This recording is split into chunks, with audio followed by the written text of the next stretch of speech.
Religious Zionism Taking Over Israel.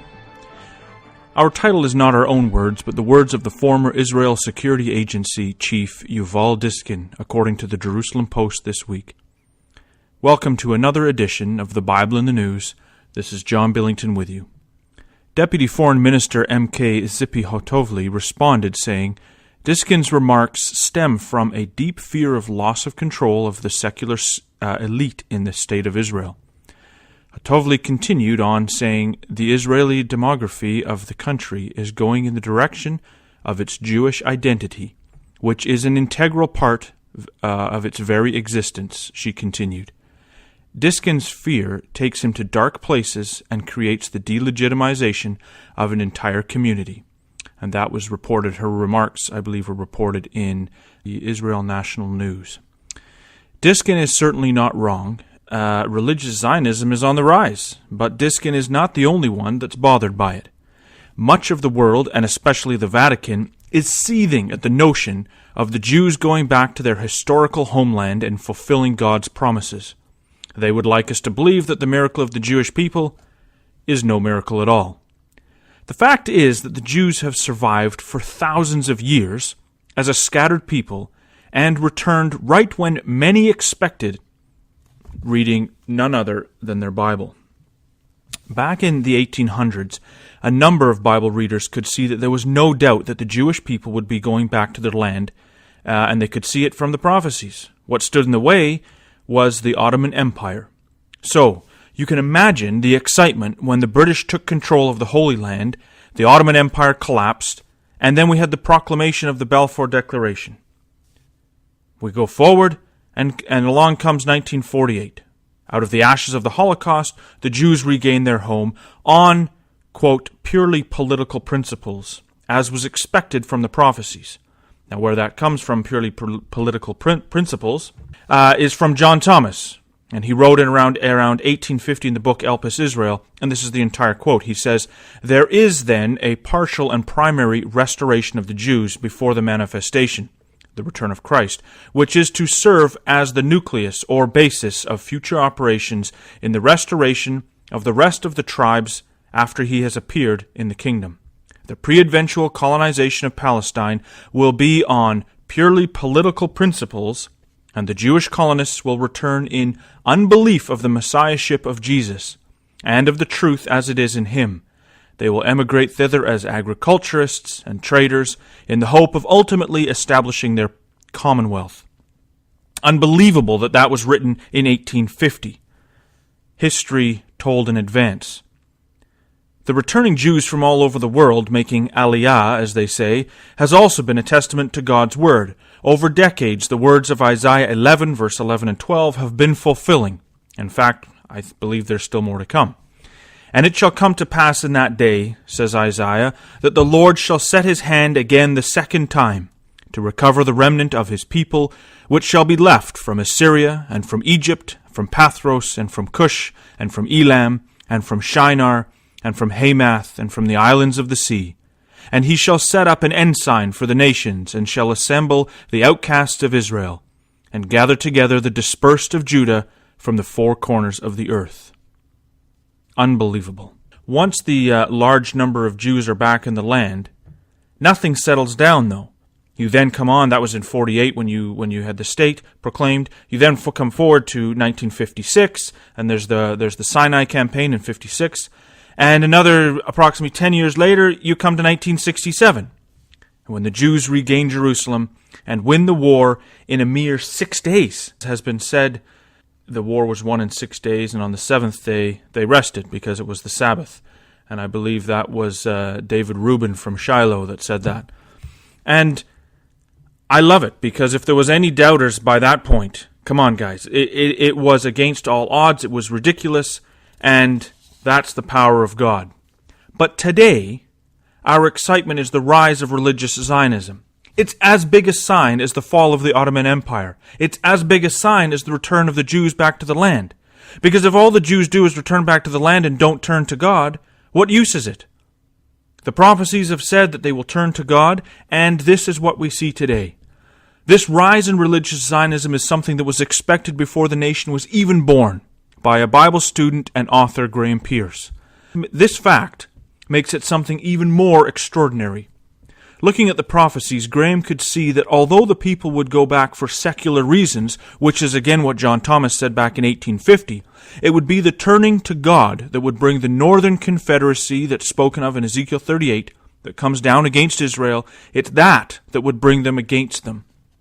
The following is an excerpt from an article written by Graham Pearce in 1948, when he speaks of the controversy of Zion, and those are words that are taken from Isaiah chapter 34. Now, he says, if God intends to bring the age-long controversy of Zion to a head in order to vindicate his name, then at that time Zion and Israel must be something known and distinct. The passages quoted show that this is so, for their intention is to, quote, defile Zion, etc. Such a situation as these passages describe will require a much more Israelitish character in the land than we now see. Hence it is essential that the nation's faith in the promises to the fathers, in the Messiah, and the things of the law should be built up to some degree beforehand, and something of a true Israelitish flavor imparted to the nation. This development of a tangible Israelitish policy in the land will stir up anti-Semitism among the nations and will provoke a, quote, Christian crusade, thus gathering the nations against Zion. Now, if you want to read his entire article, you can go on the Bible Magazine website, and on Bible in the News you should have a tab at the top. You click on Bible in the News and you can go back to Archives, Volume 21, Issue Number 1, and on page 22. To see where the expectation comes from, where Graham's expectation comes from, and where we would verify, you can look at a number of passages, but I'll give you one here, maybe two. Ezekiel 36, verse 24 says, "For I will take you from among the heathen," God speaking of the Jewish people, "I will take you from among the heathen and gather you out of all countries." We've seen it. "And bring you into your own land." You can go and visit. It's happened. "Then," he says, "I will sprinkle clean water upon you, and ye shall be clean." You can look also in Hosea chapter 3, where the process is laid out in verse 3 to 5. The children of Israel, 1, return, 2, seek the Lord their God, and lastly, number 3, fear the Lord. It's not an overnight turning, it's a process of restoration. And this restoration is spoken of in Acts 3, verse 20-21. "And he shall send Jesus Christ, which before was preached unto you, whom the heaven must receive until the times of restitution." If you look in the RV, it says the restoration of all things, "which God hath spoken by the mouth of all his holy prophets since the world began." This is what we're seeing. This is the restoration spoken of by all the holy prophets. This is, when you go to Israel, this is what you're seeing. What the holy prophets looked for and imagined and could see through the eye of faith. It is unbelievable.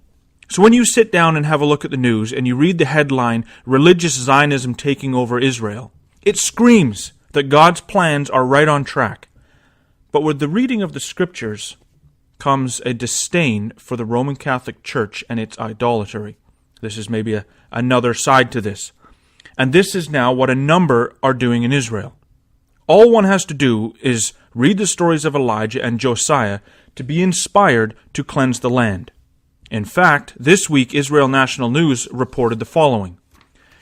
Quote, "A representative of the Vatican in Israel on Sunday contacted the Attorney General Yehuda Weinstein in a letter demanding that he indict Ben Gopstein, director of the Lehava Anti-Assimilation Group, for comments he made on a recent panel on Jewish law. The letter comes following a complaint submitted by the Catholic Church in Israel on behalf of the Vatican, which accused Gopstein of incitement to violence, just after the Israel Security Agency last Tuesday admitted that Lehava is perfectly legal.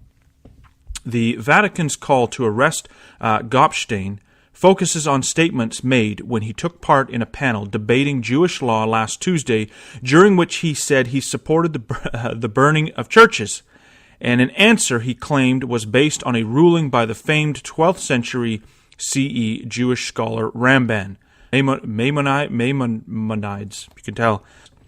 Explaining his comments, Gopstein said afterwards, "The law is straightforward. Ramban's interpretation is that one must burn idolatry. There is not a single rabbi that would deliberate that. I expect the government of Israel to carry that out." In the panel, the Lehava director said he was not afraid of being arrested for his comments. He later elaborated, saying, "I said that for speaking the truth, I am prepared to sit in prison. And I emphasize that I don't burn and won't go and burn churches." I guess he's looking at the law, saying you can see where it comes from and how you can say that it applies. Make no mistake, though, because this isn't going to slow down. Make no mistake, what we are seeing here is nothing short of the controversy of Zion. And as I say, it is not going to slow down. God's brought his people back to the land, and they're turning to him in droves. Secular Jews like Dishkin hate the idea, as does the rest of the unbelieving world, especially the Vatican. In the same article that we quoted by Graham Pearce, he said, "The coming world issue is Christianity against Zionism." He could see this in 48. "I think it is fair to say that it has always been an issue, but it is going to become the dominant issue.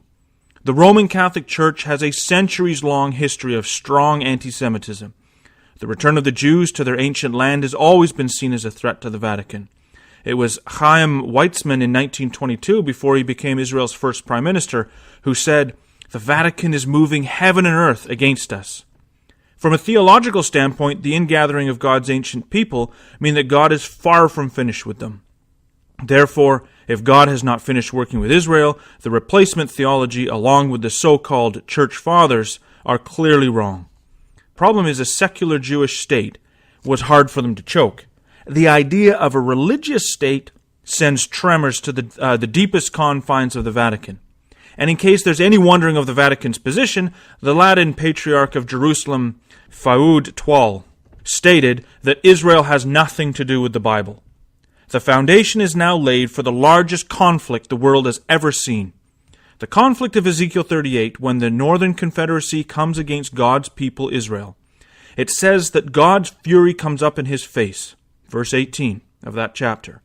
The end result will be that God's land will be cleansed, truly cleansed, and not only the Vatican but the whole world will know that Israel has everything to do with the Bible and the God of the Bible. If you wanted any proof that the Bible truly is the Word of God, you don't have to look much farther than the Jews themselves. And God says the following, I love this quote, it's beautiful. It says the following in Isaiah 43, "Bring forth the blind people that have eyes, and the deaf people that have ears. Let the nations be gathered together, and the people assembled. Who among them can declare this, and show us former things? Let them bring forth their witnesses, that they may be justified. Or let them hear and say, It is truth. Ye are my witnesses, saith the Lord, and my servant before whom I have chosen, that ye may know and believe me, and understand that I am he. Before me there was no God formed, neither shall there be after me." So if religious Zionism is taking over the land, as Dishkin says, in the words of the prophet Amos, "Prepare to meet thy God, O Israel." Thanks for tuning in, and come back next week for another edition of the Bible in the News. I don't know who's on. We switch it up a little bit, but thanks for tuning in. Thanks for your support, and if you want to support us any further, one of the biggest things you can do is subscribe to the Bible Magazine on BibleMagazine.com. As I said earlier, there's a tab, a link that you can click at the top of the Bible in the News page, and subscribe. And if you already subscribed, we appreciate it. Send one to a friend. It help us get the message out, help us spread the word. It's one of the biggest things. People want to support, want to do something, and we appreciate it. But one of the biggest things is help us spread the message. So if you don't already subscribe, please go ahead and subscribe. And if you, as I say, you already subscribed, send it to a friend. Thanks again for tuning into the Bible in the News, and we'll see you again next week. Take care.